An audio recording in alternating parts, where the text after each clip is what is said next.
I've just come off the back of looking at a lot of portfolios and speaking to a lot of photographers, and a lot of the work sucked, and we've worked out why. Now, today's video is made possible by Milanote, but more on them later in the video.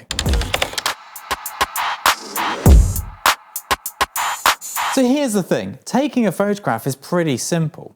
Anybody can do it. iPhones nowadays do a good enough job to pretty much shoot anything. So how do we stand out? How do we make sure that our photos don't suck and that they're better than everyone else? Now, an average photo today would have been groundbreaking back in the 80s, so we need to really push the envelope. I'm going to take an example here of something we recently shot, and it was part of the Studio Access workshops, but we did it in the same way that we would do a normal photo shoot. And a test shoot, that is, not a commercial one, a test shoot. And let me tell you now, test shoots get you commercial shoots. Commercial shoots don't get you more commercial shoots. Don't ask me why. No art director, no creative director wants to see the latest ad campaign you shot. They want to see your personal work. Sure, there's a certain amount of, have you done ad campaigns? Can you do the job? But by the time you've got an agent and you're in the room, they already kind of assume you can, or at least you've got the crew around you to make sure you can facilitate your creative vision in a commercial world.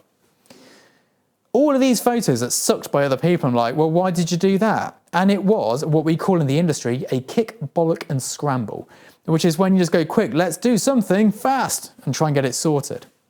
Shooting takes preparation, and not just setting cameras up, no, it takes preparation. What I want to do now is jump on the computer and show you exactly how I prepare for a photo shoot, exactly what goes into a photo shoot, and how we make sure we succeed. Because test shoots are expensive. Like, I think we were saying the average test shoot is between £1,000 and £2,000 a day. If we're doing those regularly, they really rack up in prices. We can't afford to throw that money away.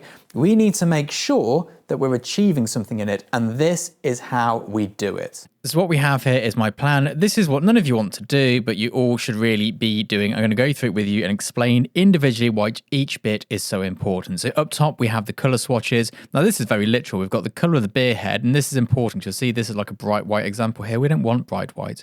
That's not what we're going for. And the color that we want the beer to be. Obviously there's some transparency going on, so it's a little bit more than that. Then we have some reference shots. Now, it's very hard to find a reference of exactly what you're looking for because, I mean, if you can find it, you probably shouldn't be shooting it. But what we do is we find key elements. So here, clear definition of the head, pointed at this one, but then you take the color from here and apply it. Show fizz just about to settle. So it's that just before it reaches a clarity point in the main body of the beer. No clear patches where condensations move. So some people like this. I didn't want it for this particular shot. So you see where this one drip's gone all the way down. That's not what we wanted. And knowing this now means that on the day, we're not having debates about it with 8 people on set. Clear movement in glass, but don't show the pore. So we don't want to see this bit, but we do want to see some movement. Now, this is really important, and we go into this a lot in Studio Access about how to calculate these things, but this is a plan for the assistant setting up. I give this to the assistant. Now, I'd love to tell you there's some fancy way we do it, but it's obviously not, and we just take a screenshot and WhatsApp it over to them. But this means they know. They need a grey card, they need 2 P70s, they need a P65, they need grids. They know what all the kit is we need. And then an explanation. Background lights to act as a matte grey soft lighter. Key light to be centered to the glass. Mirror to be set up with video lighting. So that means just copy this with the video lighting. And this just means that when we're turning up, we don't have to explain it. They already know. Previous work for reference. Now, this is very important. This is a bit of my work, so everybody who's been shared on this board to work with us, they can see what it is that I am as a photographer. Here's some of my drink work. They should have a good understanding. I know I've duplicated an image, hadn't even noticed it. But there we go. So let's go back to the Access shoot, and let's go into this bit here. Now, I've deleted people's wages because I don't think that's fair to share what people are making. But normally in here, there'd be a whole extra section just of this. So BTS kit. Because we're filming this, there's a few moving parts. So this is me shooting it, and this is me doing it for Studio Access. So responsibility. Whose responsibility is it for having certain kit? Now, Rob, who works with us, he brings a lot of the kit in because it's his kit, not my kit, and I have other kit. So I'm in charge of microphones. He's in charge of the 4K cameras. I'm in charge of the 6K cameras. Like, it just makes it easier to go through the kit list, what we need, who's bringing what, just so there's no confusion, because we do have a lot of overlap of kit as well. So that just makes it nice and simple. But here, This is the actual shoots when we turn up. So good old Evie is responsible for sorting out all of this kit here. So she'll come in and get this kit out of the storage area. I will come in and I'll sort out the studio stand, the Cambo stand, the Cambo camera. Rob was setting up the GFX, was doing a bit of digi at that time of the day, so that worked for him. And I'll be using my 90mm Sequel lens. No lens choices are made on the day. We choose all of this ahead of time. This is the call time, so Rob comes in at 8. Evie and Jessica come in at 9. Karen comes in at 8:30. That's my producer. And I come in. Well, to be honest, if the first person's getting in at 8, I'm here at 6:45 because I like to come in, have a cup of coffee and take my time. There is nothing worse than being rushed. Being rushed in the morning removes all of this. Now, at the point of making this, we stopped updating it so I could show you these bits here. Still to sort. Delivery of glass. We had to wait for the glass to be delivered, and then we'll just tick that off when it's done. Compression gas we're waiting on. Paint the grey boards. I actually did that myself the night before. They're still drying in the morning. New drives to be delivered because we'd run out of hard drives. It's a, new year, new me time. No, actually, this was the end of last year, thinking about it. But this was end of year, end of me. We had run out of drives completely.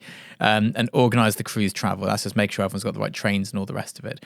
I always put my website in here just because everyone gets this and it allows them to see it. Finally, Milanote is available for free with no time limit. So sign up for a free Milanote account using the link in the description. So that's the process of getting everything ready. Now we take it to the shoot. And when we're doing the shoot, we revert back to this document. We have it ready. I have my producer, Karen, at the ready, just make sure, have we got this, have we done that? It makes sure the whole thing runs smoothly to time. And here's what's important, that we're on brief. Because it's so easy when you've got loads of creatives in the room and no director, as it were, to start veering off in other directions and go, oh, this looks cool.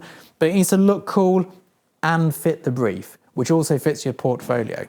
It's not just a let's take pictures, let's see what happens. And sure, I've done test shoots where we've turned up and gone, let's see what happens, and we've pulled out a blinder, but that's luck. That is dumb luck. That is not how this industry works. Preparation and planning is key. This is what you should all be doing for every photo shoot if you want to make sure your photos don't suck. It's not about camera settings, it's not about lighting setups, it's about making sure everything's done. You only have 100% of your mind space. That's all you have. And you want to keep as much of that as possible for making sure the photo looks good. Now, this might sound ridiculous to some of you. The biggest difference between don't say that word, photograph, and a great photograph is how much attention has gone onto the photograph. But let me just explain this to you. I'm on set. I've got a food stylist talking to me. I've got an assistant talking to me. I've got my agent on the phone. I've got a creative director talking to me. I've got their client talking to me. There's all these people. I'm checking photo focus. I'm checking exposure. I'm checking light. And of course, I can do all of these things until all this is going on around me. And until everyone's throwing in different, opinions and there's a phone call coming in from somewhere else. And all of these distractions. You need to make sure you have as much of that 100% left to go, does it look good? Not what aperture, not what lighting setup. Assistants do that. You need to know, is the photograph right? And it's not because you can't do these other things, but to get a photograph that is so competitive in the commercial market, you need to push away anything else that anybody else in the room can do. If anyone else in the room can do it, let them do it. You focus solely on your vision. And that's really what differentiates us. And I know a lot of you out there will be going, oh, you're not a real photographer if you're not editing your work, checking focus, backing up files, doing the lighting, blah, blah, blah, blah, blah. I don't care. Maybe not. But if you want to get a big photo shoot, that's the only way you can be competitive. Take a sports person, for example. I used to be a cyclist, or take cycling, for example. We used to have this thing where you had to pretend you had a bag of sand at the start of the day. And every time you did something in that race, someone stabbed it and sand started pouring out. And you had to make sure you had enough left at the end of the day. You might be a football player, you might be a striker, you might be a midfielder, a defender, or a goalkeeper. I'm sure a goalkeeper can take a better penalty shot than most people can. I'm sure a defender can strike, but they play to their strength. And as a photographer, your strength is not can I operate a camera, that's a digital text job. Your strength is, does the photograph look good? How do I change it to make it look good? What do I need to do to it to make it better? That's your job as a photographer. And because of YouTube, it's misunderstood. People think photographers are camera equipment, lens choices, blah, blah, blah. No, that's digital techs and that's technicians. That is not photographers. Creative directors, photographers, very similar roles. We're kind of like translators for each other.